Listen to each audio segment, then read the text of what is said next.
Mandaza, ZANU-PF South Africa's spokesperson. Kennedy, thank you very much indeed for coming through, and our deepest condolences to you. What is your reaction, first of all, to the news?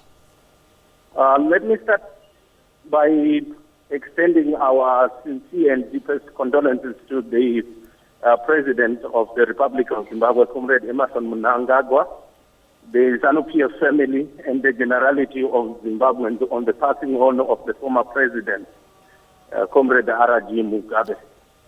It is a sad day for all those that had come to know Comrade, the Pan-Africanist, an ardent educationist, and a leader in terms of black emancipation, black empowerment, and having done so much, I think he has run his race, and God today has decided to take him.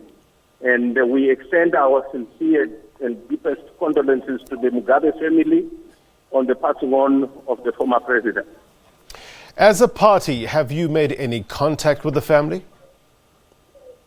The leadership has always been in contact with the former president's family, and would want to believe that even as we speak right now, they are in constant consultations and contacts with the family.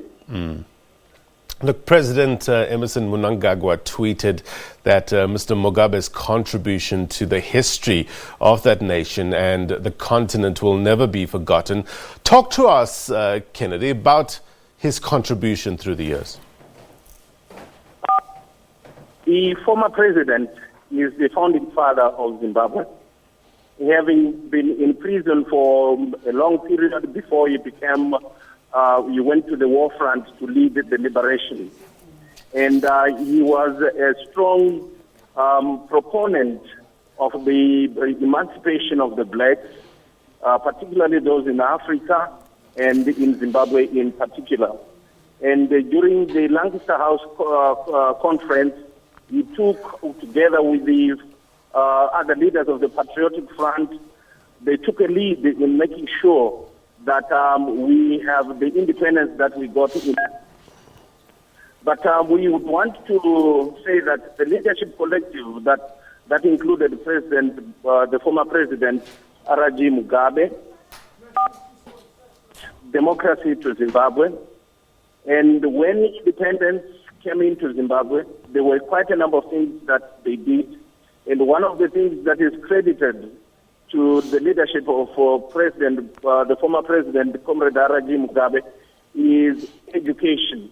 We have a strong education, and the inculcation among the Zimbabweans of hard working. And we credit it to him. And over and above that, the emancipation and empowerment of the Zimbabweans and Africa in general, and with his desire for Africans to be masters of their own destiny, is one of the people who would remember him for. Other than that, he is an individual, he is a leader who taught us to be proud and not to be subservient or inferior to any other race or any other people. We give it to him, and you can see it with the majority of them have self-pride in being black. Besides that, he spoke so eloquently on behalf of the majority of Africans in terms of the Africans to retain our integrity and credibility.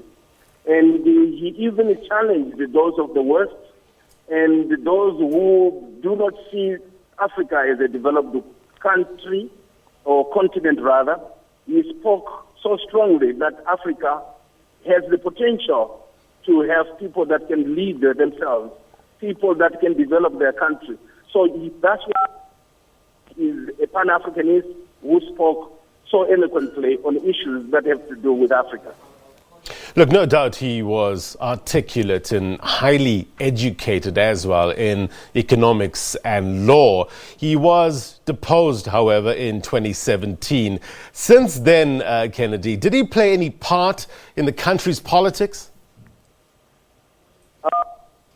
We have said about the president, the former president at the time that left office, through the processes that took place in 2017, you would understand that he was at and most of the time he was out of the country seeking medical attention. And as and when consultations would have been required, I would want to believe that those that would have his guidance. But he did not play an active role in party activities because of his advanced age at the time that he left power. Maybe you have greater insight in terms of his ailments. We know that he spent a lot of time in hospital of late. Do we have any details of what ailed him? I do not have the explicit detail of his ailments and how he has been progressing. Or what we know that he has been going to Singapore as it become his routine for his checkups and medical attention. All right, Kennedy Mandaza, thank you very much indeed. And once again, condolences to you and your party. Kennedy Mandaza is ZANU-PF South Africa's spokesperson. Now, we have a number of tweets coming out. We put out a tweet with regards to a question of the day. And we're asking you about the former president's legacy. What sort of legacy has he left? But firstly, let's just read out what President of Zimbabwe, Emmerson Mnangagwa, had to say. He said, it is with the utmost sadness that I announce the passing on of Zimbabwe's founding father and former president, Comrade Robert Mugabe. He went on to say that Comrade Mugabe was an icon of liberation, a Pan-Africanist who dedicated his life to the emancipation of empowerment of his people. His contribution to history of our nation and continent will never be forgotten. May his soul rest in eternal peace. We maybe do expect to get an address from President Emmerson Mnangagwa as well with regards to the passing of Robert Mugabe. We also got a number of tweets coming through. Do we have those tweets? Can we put it up with regards to Robert Mugabe's legacy? Let's put up some of the comments with regards. And we're asking you, Robert Mugabe's legacy is seen by some. Look, he's been seen as a liberation hero, a struggle stalwart, and often, back many years ago, he was compared to the venerated Nelson Mandela. Some see him towards the end as a bit of a dictator who ruled with an iron fist. So it cuts both ways, depends who you ask for, but no doubt that he played a huge role in Zimbabwe's independence, known as the founding father of Zimbabwe. Johan, do we have any more tweets? Can we put it up?